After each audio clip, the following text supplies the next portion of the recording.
In this tutorial, I'd like to introduce what I call the three-hand problem. It's a unique technical challenge that students will arrive at about the intermediate level and then continues on through advanced level repertoire. It's the idea that with two hands, we can play even, not just three voices, but multiple voices at the piano. It's the attraction of playing this instrument, actually, is you can have multiple parts at the same time. So what I'll do is take you through several repertoire examples that demonstrate this. The first one that I'm going to start with is the Arietta by Edvard Grieg. So when you first start playing, you learn what the right hand can do and what the left hand can do, and then you learn how to control dynamic levels at the same time. But this is adding yet another level. We talk a lot about voice leading in music, and we're taking that from choral music, music written for voices. But at the piano, you're also looking at these separate parts as voices. So as you move up to more advanced levels, you'll learn those voice leading rules and how to identify the voices in the music that you're playing and listening to. In this case, I'm going to technically explain to you what your hands are doing in order to realize any number of voices that you might have in the piece that you're working on. So this example is a classic three-hand example. If I just play the simple two-hand version, it sounds like this.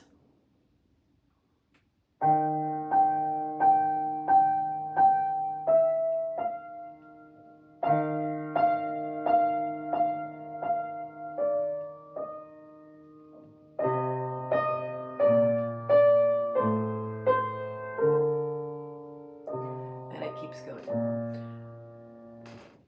Sounds easy enough, right? It is. It's only two simple parts at the same time, and even the very beginning, the left hand is just holding a bass note. Grieg's very smart. He starts it off easy so you can get used to this third hand in the middle. So what am I talking about? If I play the third hand part by itself and only use one hand, this is what it sounds like.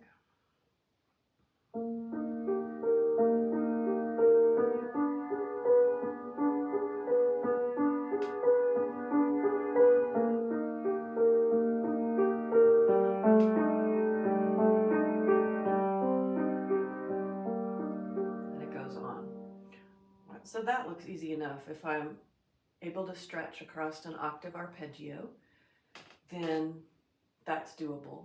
But how am I going to put those three things together? And this is what we're talking about. So what you'll learn is that your pinkies will become very important. We tend to think of these three fingers as the strong fingers, but actually our pinkies are a nice axis to rely on to bring out the top. We're used to hearing the top melody and also the important bass notes. Then this middle third hand actually becomes two hands at once, these two fingers and these two fingers. What you'll have to do is control, these fingers are used to being playing as the strong fingers. Now they're going to be the very faint middle voice. This is what it sounds like.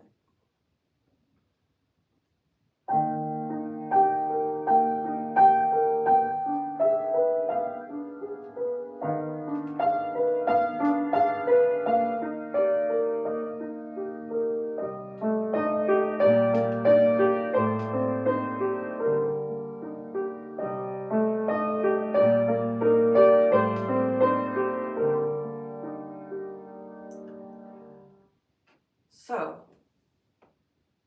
I'm explaining it and showing you parts of the hand, and now I'll give you a bird's eye view of what this looks like as you're maneuvering different parts at the same time. So here are the outer parts that I was demonstrating.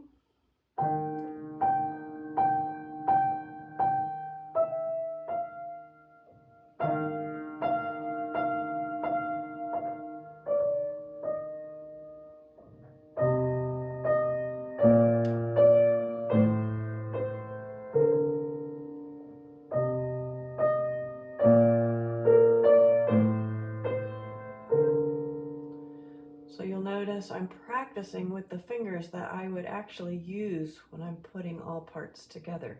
It looks strange to always be bouncing around on these 5s and 4s, but that's necessary to get used to, and it's an important practice step so that you're really hearing what plays the melody.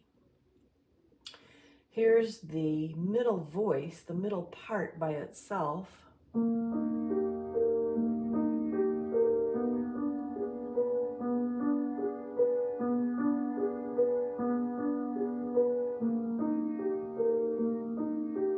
notice just how soft it's going to be. It's very much about control of dynamics.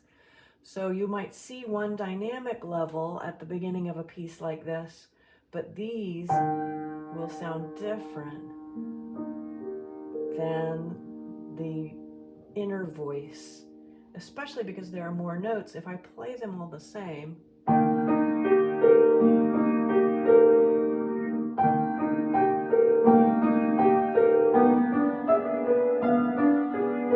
I am trying to bring this out, but this is almost overpowering if I don't make sure the middle parts are very soft.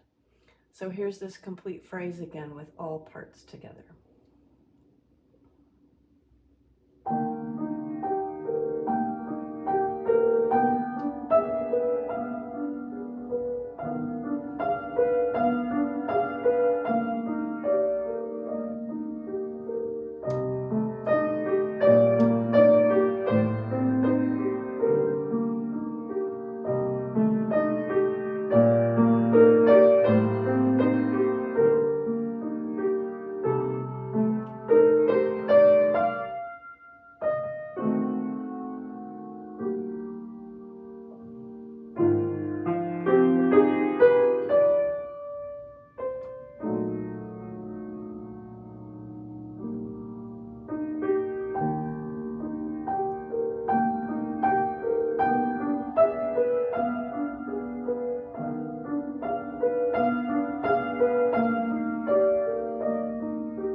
So I got carried away and I played the entire piece.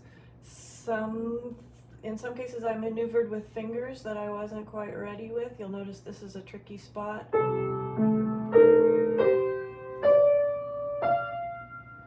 Measure 9 and then similarly measure 11. With a little help of the pedal, you can make this, actually it's going to be, it makes for some very awkward fingering, but that's in order to keep the other voices going at the same time. So, hope you enjoy working on the piece.